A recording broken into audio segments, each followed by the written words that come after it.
It's my older brother, Kris Onyori. He got hurt in a football accident about 8 years ago.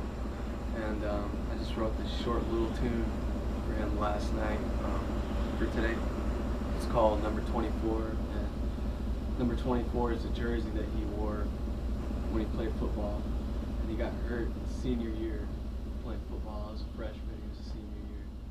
And that was his number 24.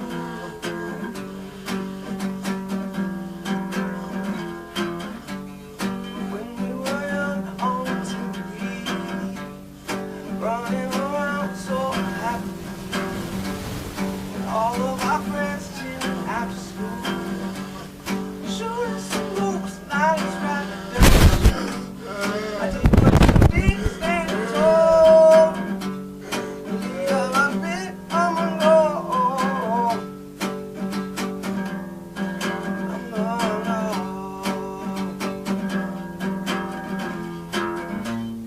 Number 24. I didn't see this coming and made me cry. 7 years ago, I followed those footsteps right there. Station right there.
Kris is going to be 26 years old and from June 29. Kris got hurt when he turned 17, and from then up to now, it's 9 years. 9 years ago he got hurt. August 26, 2004, during a high school football practice. But since then, the life of the family has changed. But for me as a mother, and to speak the truth, I knew that the rest of the kids were grown. And he was like, he's the last born. And I had hope because of the way he was talking. Because all along had been working in the night. Especially when he was in the 12th grade, he said, Mama, please just keep on. Just keep on the night work, because one day I'm going to get finished with this school. I'll be completed. I'll finish school and you will not work in the night anymore. And I will have a good job, and we shall not live in this house anymore. And with that, I had confidence. I really had confidence. With all the support from the sisters and everybody, especially the sisters. Kris had never worked, even though he was 17 years old, because he was doing very, very good in school. And the sisters were very, very supportive. He comes with the report card always. He was always on a good list. The sisters would give him, and that's how he lived buying expensive clothing that he had. But when the accident happened, that is, the whole family, it was just like a breakdown. Up to now, I think nobody has been on his or her feet, because no matter where we go, we know there's a baggage behind. And even if what happens, I always think, I cry every day. Every day I cry. every day, every day, every day. Because sometimes I would think as if, God, did you forget me? Or God, were you still there? But I will still say, God, forgive me if I have to blame you. But I still say I have a word I always use. It is well. It is well. And I all have hopes. My hopes are that one day somehow the doctors say, well, maybe they have given up because even for him to, for therapy, they say, well, since he cannot talk, he still have the trach, no therapy. I said, but what has God said? God knows he has not forgotten him. Because Jeremiah 32 verse 27 says, the Lord says, behold, I am the Lord, the God of all flesh. Is there anything too hard for me? So if God could raise Lazarus from the dead, Lazarus was already dead, his body system was shot, and he came back to life. So I still have all the hope that one day somehow, through somebody which I don't know, through a man of God, through anybody that God can send, God will send anybody, even from the trash can, and maybe just a touch, just the care, and Kris will come back. And I still have all my hopes that one day somehow, Kris will talk. Kris will get married, and I know Kris will have 3 kids, 2 boys and a girl. That is where I have all my hopes. And I know the Lord will not forget us. He will not. He will not. Especially if I think of where we are living and how He had promised that, Mama, don't worry. When I'm through with school, we shall have a big house and you will enjoy and you will not work hard. You only go to work one time. But it came as a reverse, as an opposite. I still work, I go to work, I cry every day. Nobody knows I cry sometimes. I complain to my daughter, Kate. I say, Kate, I feel as if I can quit the job. I'm so tired. I say, when I come back from work, I have to come on Kris. That is, I feel sometimes I feel bad. Lord, forgive me for crying that. And then somehow, it is well. It is well. It is well. God is still at hand. It is well. Thank you so much, God. Thank you. Well, I'm Kate, and I'm the oldest of all. I'm a twin, and I remember when my mom was pregnant with Kris, and I remember we were so excited because here comes this little brother that everybody spoiled, and so Kris has always been like, he's always been my son. And then when I had Andy, they were very close together. They were like, what, 3 years apart? And they were very close together. So everywhere I took them, everybody thought they were brothers because they were so close. We were always together. It was such a shock on that Thursday, the 26th. I will never forget Thursday, the 26th of August, 2004. My whole world crumbled.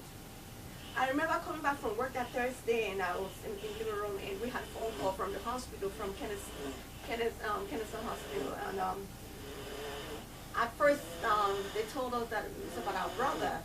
They first said that he had deceased, and we could not understand, like, how.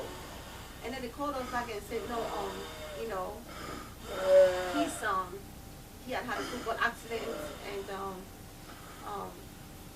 they are not able to, and he has gone into a coma. And I will not believe it. I couldn't believe it because so many times you hear of things happening to other people's family. We were so close. We were such a close family. Oh my God, we picked at each other. We loved each other. And I could not believe, like, okay, is this really happening to our family? Is this really happening to our family? It was one of those things that I said to myself, oh my God, God, did you leave us? Did you leave us? But when I got to the hospital, I found out myself that it was really happening.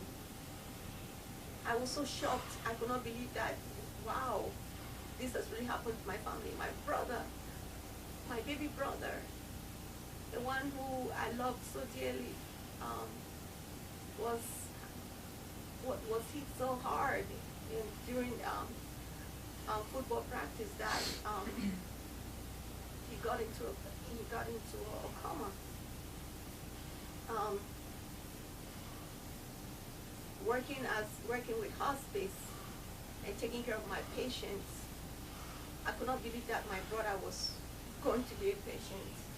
I could not believe that my brother would have to go through it. All what was coming through my head was, oh my God, I don't want him to die. He's only 17, Lord. How am I going to take this? Well, you know what always gave me hope was that Kris got saved in my church, Neighborhood Church of God. So I was always taking him to church on Wednesdays for Bible study. So he was involved in the real big in the youth department and loved the Lord. So that gave me hope. But still, I kept saying that, God, please don't cheat us, don't do this, don't take this boy away from us. We love him so much. Life has been so difficult. This whole thing has actually separated us, separated all of us. Our closeness, we're not close anymore like we used to be close. At one time, it brought so much fear in me. I was so afraid of just being afraid itself, you know, of like, oh my God, you know, just being afraid of death, because we were told that we were going to lose him. We were told that we were going to lose Kris, but you know, God and His ultimate mercy and His grace preserved him. 9 years he's still here, but he's not talking, he's not walking, he's just there, you know. I come here every other Saturday to take care of him, and so many times I will cry by the bedside and I say, God, what is it that we did that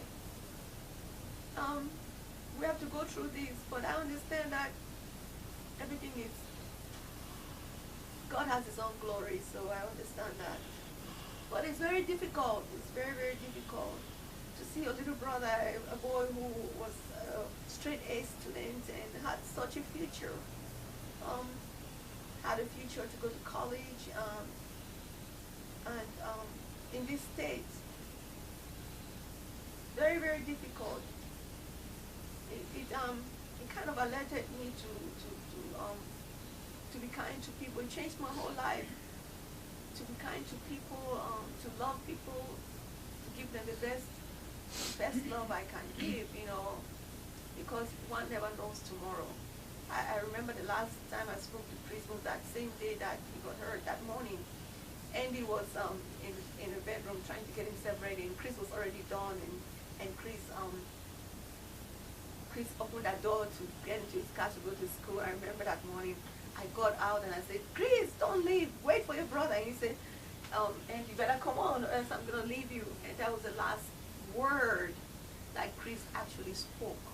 That was the last word he spoke to me that morning, that Thursday, the 26th of August. I will never forget. It's been 9 years, 9 strenuous years. It is very tiring. It's so difficult to see your loved one in this state. It's so hard. But I thank God that I thank God that he's still breathing here. I still give God the glory. I give God the glory. Andy, do you have anything you want to say about the benefit that we're trying to do for your brother and the .org that we're going to try to form in his name for other people in his situation? Yeah, we are. This is why we're doing this video, is for everybody, you know, that this has happened to, and we're trying to form a .org for Kris's name, the Kris Onyori Foundation, or something like that, and it'll be for every brain trauma victim, you know, there is, and there's thousands of families out there with the same, you know, incident, stuff that's happened to us. So I know there's a lot of people out there that, you know, are in the same boat, and this would be beneficial for not only us but those people as well.